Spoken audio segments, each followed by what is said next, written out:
सो hey guys, जिन्होंने काल्की देख लिया उनके लिए तो ये वीडियो ठीक है, बट जिन्होंने नहीं देखा भाई साहब भाग जाओ, इसमें ढेर सारे स्पॉयलर्स टर्न एंड ट्विस्ट है मूवी से रिलेटेड। तो जिन्होंने देख लिया उनके लिए तो मैं बता दूं, आप सबके दिमाग में ये सवाल जरूर आ रहा होगा कि अगर अजर और अमर होने का खिताब मिला था अश्वत्थामा को, तो ये कर्ण अभी तक क्यों जिंदा है और कहां से कर्ण को रिलेट करके भैरवा का कैरेक्टर इंट्रोड्यूस किया गया। वहीं आपके दिमाग में ये भी सवाल आ रहा होगा कि यार ये जो धनुष था अर्जुन का, वो सुप्रीम यास्किन के पास कैसे आया, साथ ही साथ बाली कौन है, शंभाला का क्यों बना। आखिर अश्वत्थामा चाहते तो उनके पास इतनी पावर थी, वो यास्किन तक को खत्म कर सकते थे इसी पार्ट में, बट ऐसा क्यों नहीं हुआ। आगे की स्टोरी क्या है हम प्रिडिक्ट करेंगे, साथ ही साथ जानेंगे इसके कुछ लूप होल्स के बारे में। तो आइए वीडियो को स्टार्ट करते हैं, लेकिन उससे पहले आप अपना कर्तव्य निभाइए यार, चैनल को सब्सक्राइब कर दो, लाइक कर दो, शेयर कर दो। नहीं, लाइक अभी मत करना, अगर वीडियो अच्छा लगेगा तो करना, बट सब्सक्राइब जरूर कर दो ऐसे इंटरेस्टिंग वीडियोस के लिए। सो वीडियो को स्टार्ट करते हैं। हेलो जनता, नमस्कार, सत श्री अकाल, आदाब, ऐ मेरे पैरासाइट बड़ी। हम बात करते हैं मूवी के स्टार्टिंग की। तो मूवी स्टार्ट हुई थी दोस्तों महाभारत के सीन से, जहाँ पे श्री कृष्ण जी चेतावनी देते हैं और श्राप देते हैं अश्वत्थामा को, साथ ही साथ उनसे मणि ले लेते हैं और उनसे एक वादा करते हैं कि ये मणि तुमको तब मिलेगी जब तुम्हारी जरूरत इस पृथ्वी को दोबारा से होगी। आखिरकार काल्की के जन्म से पहले इस पृथ्वी को उनकी ज़रूरत पड़ जाती है, क्योंकि काल्की अवतार को सुप्रीम यास्किन मारना चाहते हैं और उन्हें बचाने का काम मिला है एक तरीके से अश्वत्थामा जी को। साथ ही साथ महाभारत के और कैरेक्टर्स आएंगे जो कि काल्की के जन्म को बचाएंगे।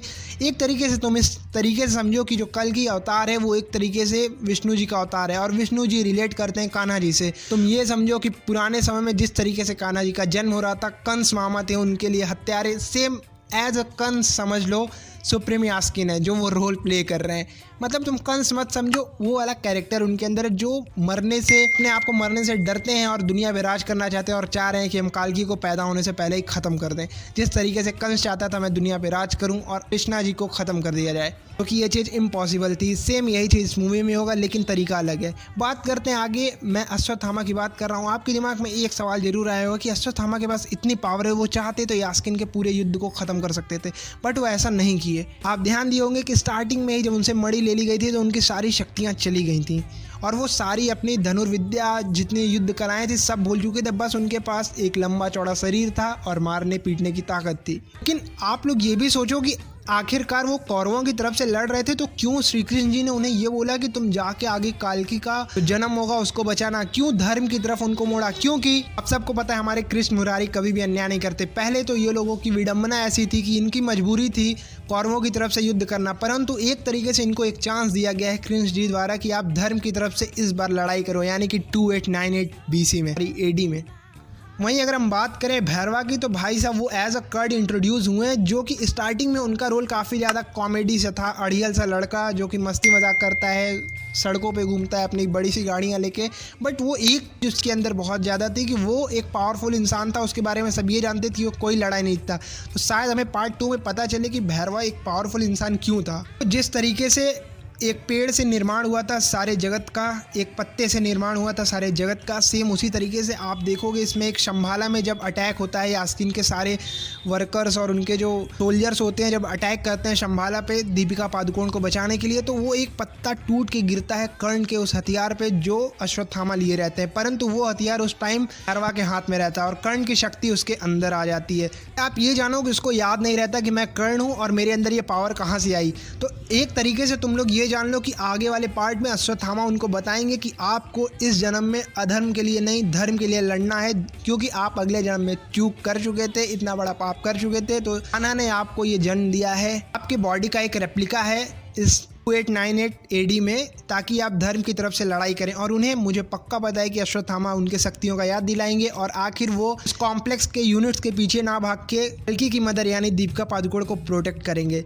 मे भी हो सकता है आगे के पार्ट्स में हमें और ज़्यादा लोग इंट्रोड्यूस किए जाएं और बड़ी स्टार कास्ट बन सकती है दोस्तों। इसमें वैसे तो हमें राम गोपाल वर्मा भी देखने को मिले थे, जो कि एक अंडा देते हैं प्रभास को और वो कहते हैं ये बहुत कीमती चीज़ है। मे भी हो सकता है आगे उनका ये रोल आगे बढ़ के कुछ कोई बड़ा मोड़ ले सकता है आगे के पार्ट्स में। होने को गाइस कुछ भी हो सकता है, बट आपको बता दें इसमें एक बहुत बड़े डायरेक्टर का कैमियो। यस, मैं बात कर रहा हूँ राजा मौली सर का। दोस्तों इतनी तालियां और सीटी प्रभास के आने पे नहीं बजी थी जितना राजा मौली सर के आने पे बजी थी। आपको बता दें भैरवा भाग रहा है दीपिका पादुकोण के पीछे यूनिट्स के लिए, बट राजा मौली भाग रहे हैं भैरवा के पीछे। उनको भैरव चाहिए, भैरव को दीपिका पादुकोण, बट ये चीजें किस तरीके से इंटर रिलेटेड हो रही है ये हमें पार्ट 2 में जरूर पता चलेगा, क्योंकि प्रभास को जाना है कॉम्प्लेक्स में, और कॉम्प्लेक्स जहाँ पे सुप्रीम यास्किन का बसाया हुआ पूरा जगत है भाई, वहाँ पे हर एक चीज अवेलेबल है। वहाँ नदी, पहाड़, झरने, नाले, नदियाँ सब कुछ है। सेम जहाँ पे पूरे धरती पे अंतिम शहर काशी बसता है, जहाँ पे कुछ नहीं रहता, पूरा समुद्र सूख चुका रहता है, बट वहाँ ऊपर कॉम्प्लेक्स में हर एक चीज रहती है और वो चीजें धरती के सोर्सेस से लेके बनाई गई हैं। अब अगर हम बात करें धनुष की, तो धनुष आखिरकार सुप्रीम यास्किन के पास कैसे आया? तो दोस्तों बता दें, समुद्र में एक समय बाद अपना धनुष उन्होंने फेंक दिया था अर्जुन जी ने, जब वो युद्ध हार गए।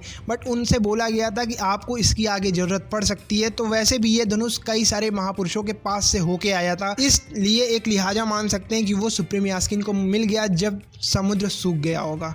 आपको बता दें, उसमें जो रोल बाली प्ले कर रहे हैं उसको हर एक चीज़ पुराणों का पता है कि काल्की इतने समय बाद जन्म लेगा और इस इंसान के पेट से जन्म लेगा, ऐसा कुछ होने वाला है और वो सुप्रीम यास्किन का सबसे खास इंसान है। वहीं आपको बता दें, जब काल्की की मदर यानी कि दीपिका पादुकोण के पेट से उसका एक छोटा सा पॉइंट भर का एक बूंद निकला था काल्की का, तो उससे वो जवान हो गया था सुप्रीम यास्किन। और जो धनुष कोई उठा नहीं सकता था, उस धनुष को सुप्रीम यास्किन अपने हाथों से उठाता है और उसके कई सारी भुजाएं निकल जाती। एक लुक ऐसा लगता है जैसे या तो वो असुर है या तो वो भगवान का ही कोई रूप है।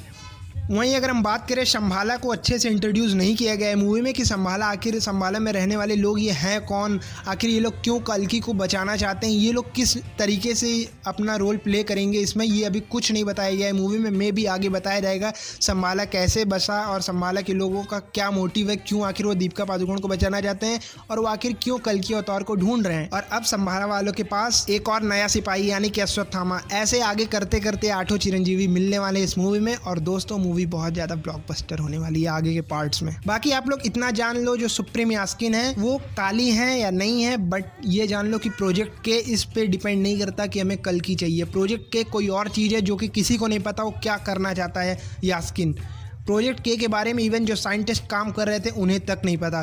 तो दोस्तों आगे के प्रेडिक्शन और ज़्यादा खतरनाक होने वाले, मैं इस पर सेकंड पार्ट जरूर लेके आऊँगा। बाकी आप लोग कमेंट करो आप लोग को चाहिए इसका सेकंड पार्ट कि नहीं, क्योंकि बहुत सारी बातें करनी और वीडियो इतना लंबा मैं नहीं बनाना चाहता। मैं फिर मिलूंगा नए वीडियो और नए टॉपिक के साथ, तब तक के लिए चलता हूँ। जय हिंद, नमस्कार।